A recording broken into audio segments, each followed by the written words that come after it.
وضرب الله مثلا للذين آمنوا امرأة فرعون إذ قالت رب ابن لي عندك بيتا في الجنة ونجني من فرعون وعمله ونجني من القوم الظالمين۔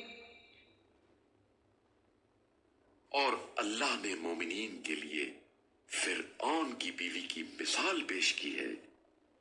اس نے دعا کی، اے میرے پروردگار، جنت میں میرے لیے اپنے پاس ایک گھر بنا اور مجھے فرعون اور اس کی حرکت سے بچا اور مجھے ظالموں سے نجات عطا فرما۔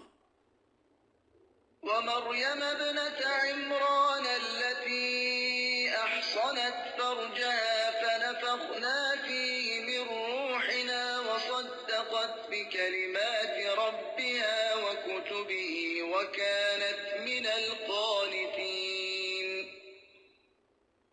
اور مریم بنت عمران کو بھی اللہ مثال کے طور پر پیش کرتا ہے، جس نے اپنی عصمت کی حفاظت کی تو ہم نے اس میں اپنی روح پھونک دی اور اس نے اپنے رب کے کلمات اور اس کی کتابوں کی تصدیق کی اور وہ فرما برداروں میں سے تھی۔